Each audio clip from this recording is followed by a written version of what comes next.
জুবিনে মদ খায়, জুবিন মদাহী, জুবিন এলকহলিক, জুবিনে মদ খাই পৰে, সেইখিনিয়ে সুধি থাকিব। গোটেই গানবোৰতো আপোনালোকে বনালে, জুবিন গাৰ্গে একোৱে নাই কৰা। কাৰণ ৰাতিপুৱা শুই উঠিয়ে মদটো খাই, ৰাতি সুধ খায়। ৰাতিপুৱা শুই উঠিয়ে মদ খোৱা মানুহটো ৰাতি মোবাইলকে মদ খোৱা মানুহটো কেনেকৈ কাম কৰিব? আমি কওঁ আমি খুব পজিটিভ চলি আছোঁ। জুবিন দাই ন্যায় পাব। য়েছ আমাৰ এতিয়ালৈকে আমি যিখিনি দেখি আছোঁ চব বাকীখিনি যিকেইজন লয়াৰে আমাক সাক্ষীক সুধি আছে তেওঁলোকেতো প্ৰশ্ন নাই নুসুধিবলৈ। গোটেইকেইজনে কি কৈ আছে? তেওঁ গোটেইকেইটাই মিলি এটাই প্ৰশ্ন,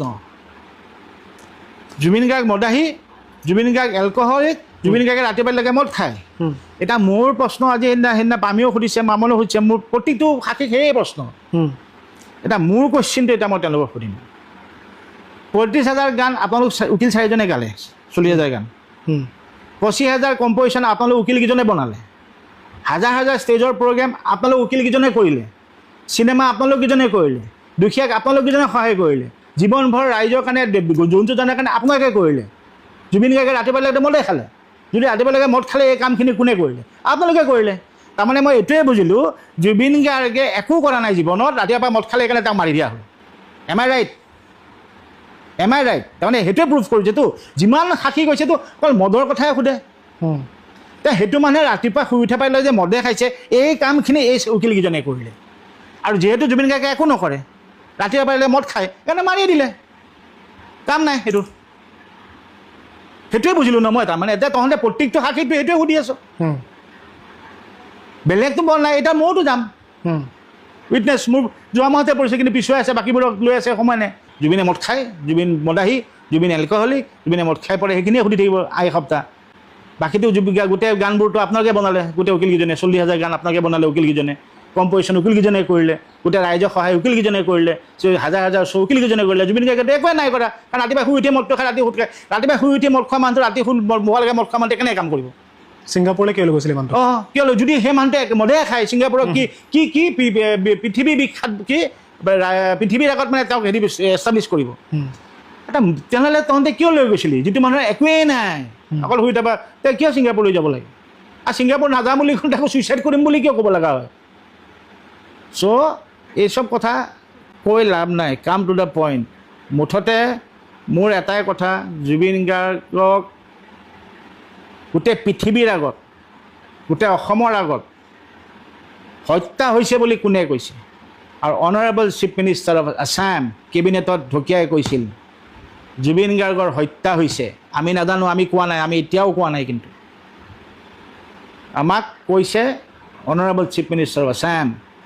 যে জুবিন গাৰ্গৰ হত্যা হৈছে। জুবিন গাৰ্গক 4জনে হত্যা কৰিছে, এজনে তাতে আকৌ গৈ চাব গৈছে, মানে ক্লিয়াৰ হ'ব গৈছে, ক্লিয়াৰিফাই হৈছে নাই। আৰু এটা কথা কৈছে, এই কনস্পিৰেচিটো 8-9 বছৰ আগৰ পৰা হৈ আছে। এইকেইটা কথা আমাৰ অনাৰেবল CMে কৈছে। চ' মোৰ কথা হ'ল কি, আমি যিজন চিফ মিনিষ্টাৰ অফ আছাম, গোটেই অসমৰ মানুহে বিশ্বাস কৰি পেলাই তেওঁক আকৌ CM পাতিছে, হয়নে? অসমৰ মানুহে চবতকৈ ট্ৰাষ্ট কৰা মানুহজন হ'ল চিফ মিনিষ্টাৰ অফ আছাম, সেইকাৰণে তেখেতক আকৌ সিংহাসনত বহুৱা হৈছে। জুবিন দাই যাতে ন্যায় পায়, আকৌ আছে। চ' সেইজন চিফ মিনিষ্টাৰে মই ভাবোঁ মৰি গ'লেও ইমান ডাঙৰ ফাঁকি এটা এনেই নকয়, চাবলৈ যোৱা মানুহজন ওলাব, কেতিয়াও নকয়। তেওঁ 100% চিয়'ৰ কাৰণে তেওঁ এই 3.5 কোটি মানুহক, এজন CM যিজনক গোটেই 4 কোটি মানুহে বিশ্বাস কৰি পেলাই তেওঁক আজি তাত এটা জেগাত বহাই থৈছে, তেওঁ 4 কোটি অসমীয়া মানুহক ফাঁকি নিদিয়ে। মোৰ সেইখিনি 110% তেওঁৰ ওপৰত ট্ৰাষ্ট আছে। তেওঁ এটা কথাও তাতে মিছা কোৱা নাই। তেওঁ কোৱা মতে জুবিন গাৰ্গৰ হত্যা হৈছে, য়েছ। জুবিন গাৰ্গক 4টাই হত্যা কৰিছে, এটাই লগত চাব গৈছে, য়েছ। আৰু এই কথাটো 8-9 বছৰৰ পৰা কনস্পিৰেচি হৈ আছে, yes. I trust the chief minister of Assam. তেওঁ কোৱা কথা, তেওঁ কোৱাৰ পিছত আমি অসমৰ মানুহে গম পাইছোঁ, গোটেই পৃথিৱীৰ মানুহে গম পাইছোঁ। চ' সেইকাৰণে মোৰ প্ৰশ্নটো হ'ল, এই ফাল্টু কথাবোৰ কৈ এই উইটনেছবোৰৰ সময় লৈ তেওঁলোকে আল্টিমেটলি কি কৰি আছে জানা নাই? কোৰ্টৰ টাইম ৱেষ্ট কৰি আছে। এটা সাক্ষীক 5 দিন 6 দিন সুধিছে, টাইম পাই আছে নাই? সিহঁতে সেই টাইমটো পাইছে নেক্সট যুদ্ধখনৰ মানে ৰণনীতি বনাই আছে, বুজিছা নাই? বেলেগ একো নাই। মইতো বাৰে বাৰে কৈছোঁ, সিহঁত গোটেইকেইটাই মিলি এটা টিম। কাৰণ সিহঁতে ফচিলে গোটেইকেইটা ফচিব লাগিব, এটা বাচে নাবাচে, কাৰণ কামটো একেলগে মিলি কৰি আছেতো। সেইকাৰণে সিহঁতে গোটেইকেইটাই মিলি ৰাতি বহে, বহি পেলাই কয় আমাৰ একো পইণ্ট নাই, কালি কি ক'ম? আকৌ মদ ধৰ, আকৌ ৰাতিপুৱা আকৌ সেই মদৰ প্ৰশ্নকেইটাকে সুধি থাকে, বেলেগ প্ৰশ্ন নাই ন তেওঁলোকৰ। কি প্ৰশ্ন আছে? তেওঁলোকে যিটো প্ৰশ্ন সুধিব আমাৰ SIT তাৰ আনচাৰ আছে। যিটোৱে সোধে সেইটোৰে আমাৰ আনচাৰ আছে এছআইডিত চ' সেইকাৰণে পইণ্ট নাই কাৰণে সেইখিনিকে পেঘিনিয়াই আৰু পাৰিলে মানে দাবী ধমকি নিচিনাকৈ মানে প্ৰেছাৰ দিয়ে পাম্পেটো নিজে আহি কৈছে বহুত আমাৰ উইটনেছখিনি নিজে কোৱা নাই আমাক খুব প্ৰেছাৰ দিয়ে প্ৰেছাৰ দি পেলাই প্ৰেছাৰ দি লাভ নাই এইবোৰ প্ৰেছাৰ দি লাভ নাই 380টা উইটনেছৰ কেইটাক প্ৰেছাৰ দিব ঈশ্বৰ পুত্ৰৰ ঈশ্বৰজন আছে ন ওপৰত সেইজনক কোনে প্ৰেছাৰ দিব 3.5 কোটি মানুহক কেইজনক প্ৰেছাৰ দিব অসমৰ প্ৰত্যেকজন 4 কোটি মানুহে কান্দি আছে ভগৱানৰ আগত চাকি দি আছে আমাৰ জুবিন দাই জল্দি ন্যায়টো পাওক প্ৰত্যেকজন মানুহ আমি ঘূৰি ফুৰিছোঁ হুক হুকাই এতিয়া বুকুত মাৰি মাৰি কান্দি আছে কিন্তু আমিও কান্দি আছোঁ কিন্তু এতিয়াও আৰু মইতো কৈ দিছোঁ জুবিনে ন্যায় পালেও মোৰ এই খংটো মৰাৰ দিনালৈকে নাযায় কিন্তু ন্যায়হে পাব ঘূৰাই নাপাওঁ ন আমি মোৰ সেই খং মৰা আজিও আছে মৰাৰ দিনলৈকে থাকিব আৰু এইটো সদায় মৰাৰ দিনা লাষ্টৰ দিনাও মই বকিহে যাম তাৰমানে এই খংটো নাযায় আৰু মই ভাবোঁ কোনো এটা অসমীয়া মানুহৰ এই খং নাযায় কিন্তু চ' সেইকাৰণে এই চব বস্তু কৰি লাভ নাই আৰু মই আকৌ যেনেকৈ কৈছোঁ আমাক মই ৰিকুৱেষ্ট কৰিছোঁ জুবিন ক্ষেত্ৰখন প্লিজ বনাই দিয়ক ধুনীয়াকৈ ধুনীয়া নহ'লেও কমপ্লিট কৰি দিয়কচোন এটলিষ্ট বোকা চোকা নোহোৱাকৈ বাথৰুম চাথৰুম কেইটামান বনাই দিয়ক আৰু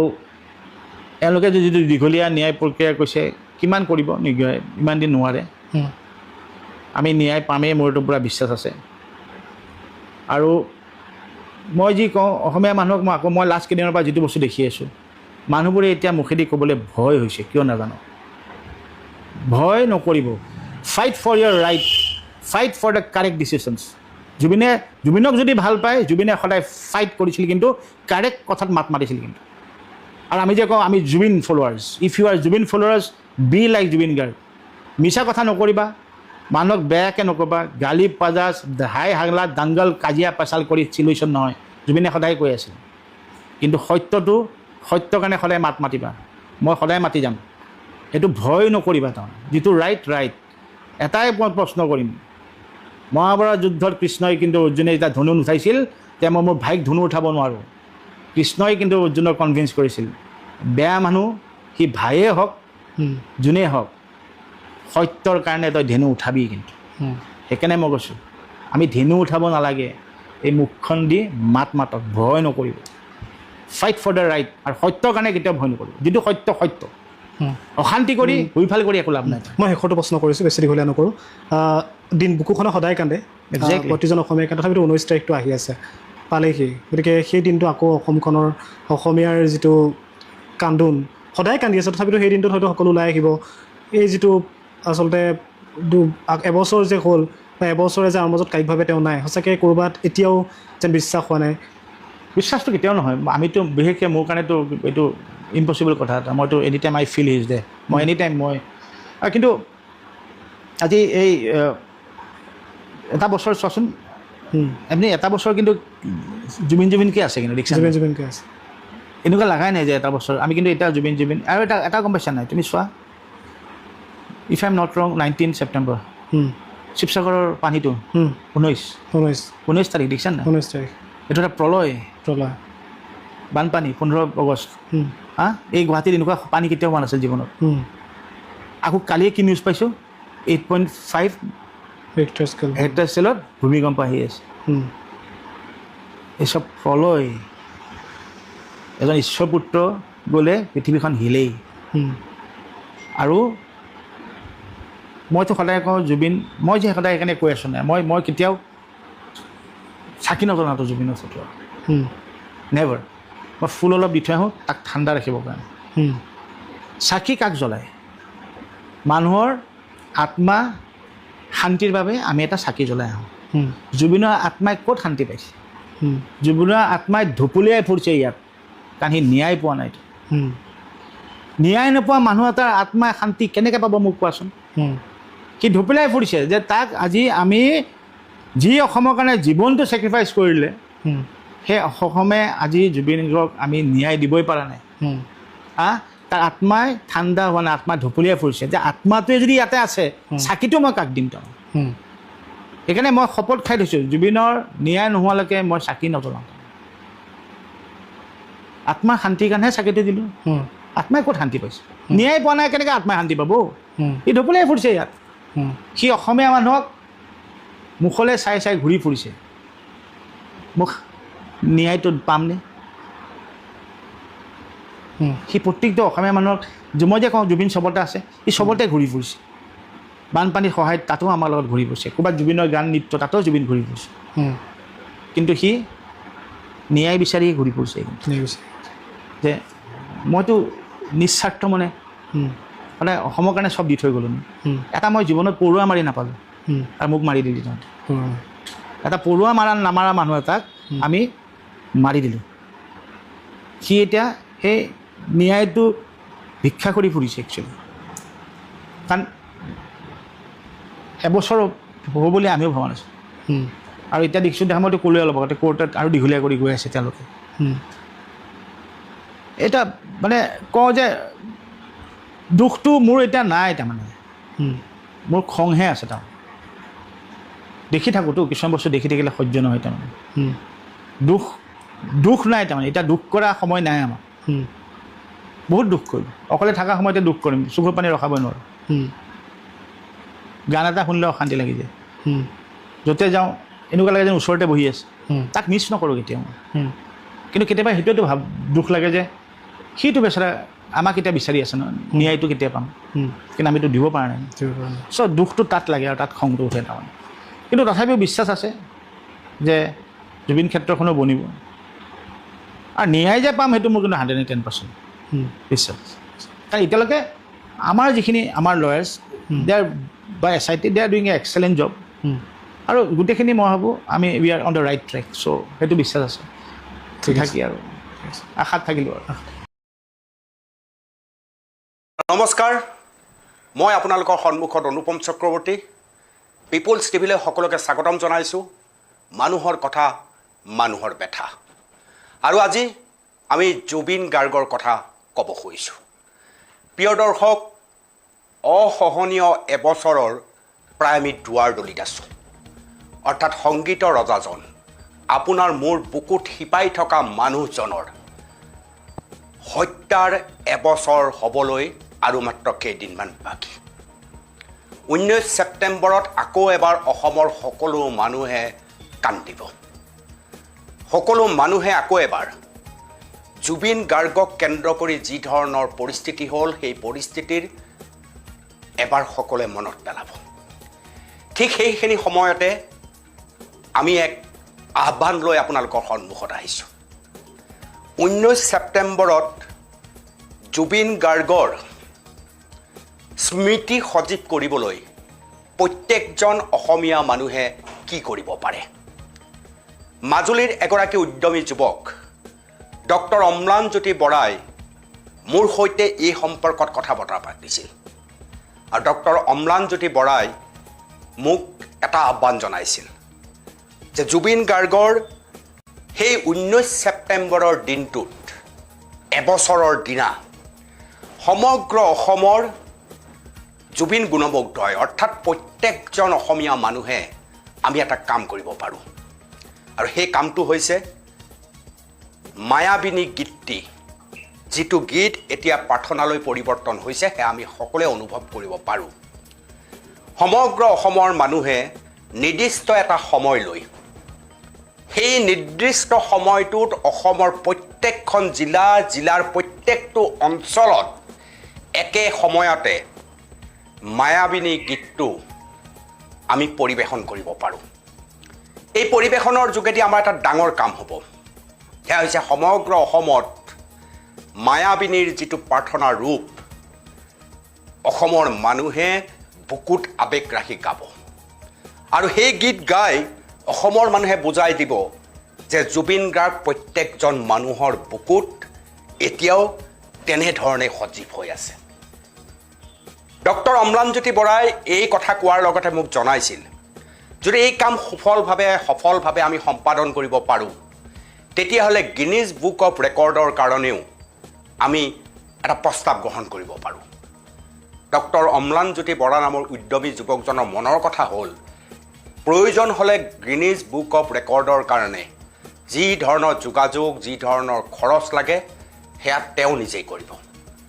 তেওঁ এজন জুবিন অনুৰাগী খুব সুন্দৰ এটা ব্যাখ্যা তেওঁৰ আৰু সেই ব্যাখ্যাক লৈয়ে পিপুলছ টিভিৰ মজিয়াত মই আপোনালোকৰ সন্মুখত বিষয়টো উত্থাপন কৰিছোঁ আৰু এই মুহূৰ্তত মাজুলীৰ পৰা ফোন লাইনত মোৰ লগত ডক্টৰ অম্লানজ্যোতি বৰা উপস্থিত আছে অম্লানজ্যোতি বৰা পিপুলছ টিভিলৈ মই স্বাগতম জনাইছোঁ বিষয়টো ইতিমধ্যে অসমৰ জনতাক মই জনাইছোঁ কেনেকৈ এই বিষয়টো তুমি বিচাৰিছা কিয় মনলৈ এই বিষয়টো তোমাৰ মনলৈ আহিল সবিস্তাৰে ক'ব লাগে অম্লান ধন্যবাদ অনুপম দা জুবিন গাৰ্গ ডাঙৰীয়া অসমীয়া জাতিৰ ৰন্ধে ৰন্ধে শিৰাই শিৰাই আজীৱন তেওঁ জীয়াই থাকিব এই কথা নিশ্চিত অসমীয়া জাতিৰ বহুকেইটা প্ৰজন্মই জুবিন গাৰ্গৰ গীত শুনিয়েই আমি আমাৰ শৈশৱ কৈশোৰ আমাৰ যৌৱন বা কোনোজনে হয়তো কান্দিছে কোনোজনে হাঁহিছে হাঁহি কান্দোন সকলোৰে লগৰী আছিল এই জুবিন গাৰ্গৰ ডাঙৰীয়াৰ গীত আৰু অনাগত দিনতো লগৰী হৈ থাকিব জুবিন গাৰ্গৰ মৃত্যুৰ সময়ত অসমীয়া জাতিয়ে কিদৰে আমি তেখেতক মৰম জাতি সমগ্ৰ বিশ্বত অসমীয়া জাতিৰ যি স্নেহ শিল্পীৰ প্ৰতি থকা স্নেহ এই স্নেহৰ এক সুন্দৰ বৰ্ণনা অসমীয়া জাতিয়ে ইতিমধ্যে দিছে তথাপিও জুবিন গাৰ্গ বুলিলে আজিও প্ৰতিজন অসমীয়াৰ প্ৰাণ কিছু মুহূৰ্তৰ বাবে স্থবিৰ হৈ যায় যে কেনেকৈ তেখেত হেৰাই গ'ল তেখেতৰ আৱেগে প্ৰতিটো মুহূৰ্ততে প্ৰতিজন অসমীয়াৰ হিয়াত খুন্দা মাৰি ধৰে অতি দুৰ্ভাগ্যজনকভাৱেই এটা বছৰ আজি প্ৰায় শেষ হোৱাৰ দুৱাৰদলিত উপক্ৰম হৈছে তেখেতৰ যি হত্যাকাণ্ড এই হত্যাকাণ্ডই গতিকে তেখেতক আমি আমাৰ মাজত যেন সদায় জীয়াই ৰাখিব পাৰোঁ বা অনাগত ভৱিষ্যতত নতুন প্ৰজন্মক কিদৰে আমি জুবিন গাৰ্গক জীয়াই ৰাখিব পাৰোঁ সেই দায়িত্ব কিন্তু অসমীয়া প্ৰতিজন ব্যক্তিৰে আছে এইখিনিতেই বাৰে বাৰে অনুভৱ হয় যে জুবিন গাৰ্গ ডাঙৰীয়াই অসমীয়া জাতিক যি সন্মান দি গ'ল অসমীয়া আমাৰ প্ৰজন্মই হওক বা অসমীয়া প্ৰতিজন ব্যক্তিয়ে জুবিন গাৰ্গৰ সেই ধাৰ চাগে কেতিয়াও আমি খুজিব নোৱাৰোঁ হয়তো তেখেতৰ মৃত্যুৰ পাছতহে বহুকেইজন অসমীয়াই এই কথা অনুধাৱন কৰিছে কিন্তু এইখিনি সময়তেই তেখেতৰ মৃত্যু বাৰ্ষিকীৰ দিনা হয় আমি আলোচনা কৰিছিলোঁ মন যায় যে তেখেতে কি একোটো দিব নোৱাৰোঁ আমি জীৱিত কালত একো দিব নোৱাৰিলোঁ গতিকে মৃত্যুৰ সময়ত তেখেতক কিছু সন্মান আমি অসমীয়া জাতিয়ে দিয়াৰ আৰু বহু দিয়াৰ প্ৰয়োজন আছে এই কথা সদায় এটা দুখ লাগে যে অসমীয়া জাতিয়ে বিভিন্নজনে বহু কৰিবলগীয়া আছিল তেখেতৰ জীৱিত কালত আমি একোৱেই কৰিব নোৱাৰিলোঁ কিন্তু আজি যেতিয়া বান পৰিস্থিতিয়ে শিৱসাগৰ ধুই নিছে বহু অসমীয়াই কান্দি কান্দি এই কথা বাৰে বাৰে কৈছে যে জুবিন গাৰ্গ থকা হ'লে শিৱসাগৰবাসীয়ে কিন্তু এক বেলেগ ধৰণৰ সুবিধা বা ছাপোৰ্ট লাভ কৰিলেহেঁতেন যি কি নহওক তেখেতৰ মৃত্যুৰ যি তিথি সেই দিনাই আমি কামনা কৰোঁ যে অসমৰ চুকে কোণে গাঁৱে ভূঞে তেখেতৰ মৃত্যুৰ সময়ত যিদৰে মায়াবিনী ৰাতিৰ বুকুত বাজি উঠিছিল আমি সকলো অসমীয়া জাতি দল মত মানে বিভিন্ন সংগঠন জাতি ধৰ্ম নিৰ্বিশেষে একেলগ হৈ চতুৰ্দিশে এই গীতটো যেন মানে গুঞ্জৰিত হৈ উঠক আৰু সমগ্ৰ বিশ্বই পুনৰ এবাৰ মূৰ তুলি এই গীতৰ মাধুৰ্যতাক অনুভৱ কৰক জুবিন গাৰ্গ ডাঙৰীয়াক অসমীয়া জাতিয়ে নহয় সমগ্ৰ বিশ্বই যাতে সোঁৱৰিব পাৰে তাৰ এক পৰিৱেশ মই আপোনাৰ যোগেদি সমগ্ৰ অসমবাসীলৈ এই বিষয়টো উত্থাপন কৰিছোঁ আপোনাক অনুৰোধ জনাইছোঁ আমি যদি গৰিমা বৌৱে শুনি আছে আমি তেখেতক অনুৰোধ জনাইছোঁ আমি অনতিপলমে তেখেতৰ ওচৰলৈ যাম আপোনাৰ নেতৃত্বতেই হওক প্ৰতিজন অসমীয়াৰ নেতৃত্বতেই হওক প্ৰতিজন মানুহে একত্ৰিত হোৱাৰ যদি আমি পৰিৱেশ সৃষ্টি কৰিব পাৰোঁ আমি অসমৰ যিসকল বৰেণ্য শিল্পী আছে বিভিন্নজন শিল্পী আছে কোনোবাজন আহক ধেমাজিলৈ কোনোবাজন আহক মাজুলীলৈ কোনোবাজন আহক ডিব্ৰুগড়লৈ সকলো বিভিন্ন স্থানত উপস্থিত হৈ ৰাইজক একত্ৰিত কৰি যাতে অসমীয়া জাতিয়ে এক নতুন আৱেগেৰে জুবিন গাৰ্গক নতুনকৈ পৰিচয় কৰাই বিশ্বৰ আগত তুলি ধৰাৰ পৰিচয় প্ৰয়োজন নাই খালি তেখেতক যি মনতে প্ৰতি থকা মৰম বা চৰ্চা সেই যাতে আমি তুলি ধৰিব পাৰোঁ তাৰ এক পৰিৱেশ কৰিবলৈ মই অনুৰোধ জনাইছোঁ এটা নিৰ্দিষ্ট সময়ত একেলগে অসমৰ মানুহে গাব হয় হয় কিমান এক ভাল পৰিৱেশ হ'ব আমাৰ মাননীয় মুখ্যমন্ত্ৰী মহোদয় আহক আমাৰ অসমীয়া জাতিৰ লগত থিয় হৈ তেখেতে গাওক আমাৰ অংগৰাগ পাপন মহন্ত ডাঙৰীয়া তেওঁলোকে যদি শুনি আছে আমি তেওঁলোককো অনুৰোধ জনাম বিভিন্ন যিসকল জ্যেষ্ঠ কনিষ্ঠ শিল্পী আছে সকলোৱে একত্ৰিত হৈ যদি আমি এনেকুৱা এটা পৰিৱেশ সৃষ্টি কৰিব পাৰোঁ মই এই সময়তে গুগল কৰি চাইছিলোঁ এনেকুৱা ধৰণৰ কেইটামান ৰেকৰ্ড ইতিমধ্যে হৈছে মাত্ৰ 2,93,978 গৰাকী ব্যক্তিয়ে 2005 চনত এটা গীত একেলগে গাইছিল আৰু সেইটো এটা ৰেকৰ্ড হিচাপে ইতিমধ্যে প্ৰতিষ্ঠা হৈ আছে বিশ্বই গুগল কৰিলে পায় মই এইটোক চেগতে যদি আমি একত্ৰিত হৈ এই বিষয়টো আগুৱাই লৈ যাব পাৰোঁ নিশ্চিতভাৱে মই ভাবোঁ 50 লক্ষতকৈও অধিক মানুহ ইচ্ছাই আগুৱাই আহিব আৰু এটা বিশ্ব ৰেকৰ্ড হোৱাৰ নিশ্চিতভাৱে এক পৰিৱেশ হ'ব আৰু বিশ্বই যেতিয়া মূৰ তুলি চাব যে অসমীয়া জাতিৰ স্বাভিমান অসমীয়া জাতিৰ যিটো সংস্কৃতিৰ প্ৰতি থকা ধাউতি জুবিন গাৰ্গক কিদৰে ভাল পাই বুকুত কঢ়িয়াই ৰাখিছে আৰু নিশ্চিতভাৱে ইয়াৰ বাবে যিখিনি প্ৰয়োজনীয় খৰচেই হওক বা উদ্যোগেই হওক মই ভাবোঁ প্ৰতিজন অসমীয়াই ল'বলৈ প্ৰস্তুত থাকিব আৰু ময়ো অন্যতম হ'ম যদি প্ৰয়োজন মই সেইখিনি কৰিবলৈ সদা প্ৰস্তুত থাকিম আৰু মই আহ্বান জনাইছোঁ দল সংগঠন সকলো একত্ৰিত হৈ যাতে এই উদ্যোগটোক আমি আগুৱাই লৈ যাব পাৰোঁ ইয়াক আৰু বেনাৰত হ'ব নালাগে অসমীয়া জাতিৰ বেনাৰত হওক যাতে অনাগত দিনত আহিব লগা শিল্পীসকলেও যাতে প্ৰেৰণা পায় আৰু আমি অসমীয়া জাতিটোক তেখেতে যিদৰে জাতি ধৰ্ম বৰ্ণ নিৰ্বিশেষে একত্ৰিত কৰি গৈছিল আকৌ এবাৰ সেইদিনা একত্ৰিত হ'ব পাৰোঁ ইয়াত ৰাজনীতি হ'ব নালাগে যাতে মানুহ আৰু আত্মাৰ তেখেতে যি একত্ৰিত কৰি থৈ গ'ল সেইটোক আকৌ এবাৰ গুঞ্জৰিত কৰি তুলিব পাৰোঁ তেখেতৰ প্ৰাৰ্থনাৰে তাৰে বাবে এয়া এক আহ্বান অৰ্থাৎ ইয়াৰ অৰ্থটো হৈছে ইয়াত বিজেপিও আহিব কংগ্ৰেছো আহিব ছাত্ৰ সংগঠন আহিব বিভিন্ন দলৰ নেতা আহিব শিল্পীসকল আহিব সাহিত্যিক আহিব চহা জীৱনৰ খেতিয়কজনো ওলাই আহিব সমগ্ৰ মানুহ য'ত যাৰ পৰিচয় বেলেগ একো নাই তেওঁৰ পৰিচয় কেৱল জুবিন প্ৰেমী এজন অসমীয়া হয় নহয় জানো ইমান ভাল নিশ্চিতভাৱে ইমানেই এক ভাল লগা হ'ব যে তেওঁৰ মাথো পৰিচয় হ'ব অসমীয়া আৰু তেখেতৰ মাথো পৰিচয় হ'ব জুবিন প্ৰেমী আমি কোনো দল সংগঠনক প্ৰতিনিধিত্ব কৰোঁ আমাৰ পৰিচয় হৈ গ'ল মাথো এজন জুবিন অনুৰাগী আৰু গতিকে সেয়েহে আহ্বান জনাইছোঁ এজন অসমীয়া হিচাপে আহ্বান জনাইছোঁ বিভিন্ন দল সংগঠনকো আমি যদি এই পৰিৱেশ সৃষ্টি কৰিব পাৰোঁ আমি আহ্বান জনাইছোঁ আমি গৰিমা বৌৰ নেতৃত্বতে এই অনুষ্ঠানটো হওক তেখেতক আমি আহ্বান জনাম আমি লগ ধৰিম গতিকে তেখেতৰ নেতৃত্ব লওক বিভিন্ন শিল্পী সমাজৰ নেতৃত্ব লওক গতিকে এই অনুষ্ঠানটোক আমি যদি কৰি তুলিব পাৰোঁ তেতিয়াহ'লে নিশ্চিতভাৱে জুবিন গাৰ্গ ডাঙৰীয়া আমাক যি দি গ'ল হয়তো অসমীয়া জাতিয়ে কিবা এটা দিয়া যেন অনুভৱ হ'ব বুলি মই ভাবোঁ বহুত বহুত ধন্যবাদ অম্লান এইখিনি সময় দিয়াৰ বাবে খুব সুন্দৰ এক বিষয় অম্লানে উত্থাপন কৰিছে মাজুলীৰ ডক্টৰ অম্লানজ্যোতি বৰা তেওঁ বিষয়টো উত্থাপন কৰিছে আৰু তেওঁৰ বিষয়টো মই আপোনালোকৰ সন্মুখলৈ উলিয়াই দিছোঁ আৰু বিষয়টো স্পষ্টত কথা এইখিনিয়েই যে 19 ছেপ্টেম্বৰৰ দিনা এটা নিৰ্দিষ্ট সময় যদি আমি বাছি লওঁ সমগ্ৰ অসমত একেলগৰ সময় হ'ব একে সময় হ'ব ধৰি ল'লোঁ সন্ধিয়া 5 বজাত সন্ধিয়া 5 বজাৰ লগে লগে অসমৰ চাৰিওফালে মায়াবিনী গীতটো বাজি উঠিব আৰু হাজাৰ হাজাৰ জনতাই একেলগে পৰিৱেশন কৰিব আৰু এই পৰিৱেশনে এক বিশ্ব ৰেকৰ্ড সৃষ্টি কৰাৰ সম্ভাৱনা আছে যিটো জুবিন গাৰ্গৰ প্ৰতি আমাৰ দায়বদ্ধতাৰে এক উৎসৰ্গিত সময় হ'ব নিশ্চিতভাৱে গোটেই বিষয়টো শুনি ভাল লাগিছে এই বিষয়টোৰ ক্ষেত্ৰত অম্লানে কৈছে যে কাৰো বেনাৰত হ'ব নালাগে অসমীয়া জাতিয়ে বেনাৰ হিচাপে সন্মুখলৈ আহিব অৰ্থাৎ বিভিন্ন সাংস্কৃতিক দিশত সংগীতৰ দিশত যিসকল নেতৃস্থানীয় লোক আছে বা অন্যান্য সামাজিকভাৱে দায়বদ্ধ যিসকল লোক আছে সকলোৱে যদি গৰিমা গাৰ্গৰ সৈতে কথা পাতে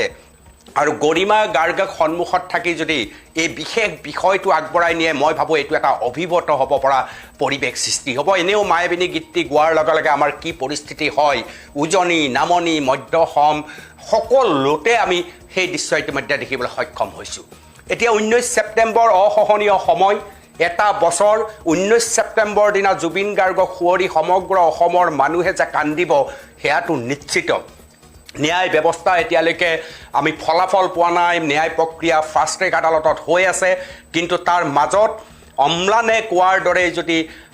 মায়াবিনী গীতটি এক নিৰ্দিষ্ট সময়ত একেলগে আমি সমগ্ৰ অসমে পৰিৱেশন কৰোঁ আৰু ইয়াৰ বাবে যদি আমি গিনিজ বুক অফ ৰেকৰ্ডৰ সৈতেও যোগাযোগ কৰোঁ তেতিয়া এক ডাঙৰ ৰেকৰ্ড অসমীয়াই কৰাৰ সম্ভাৱনা আছে এই ক্ষেত্ৰত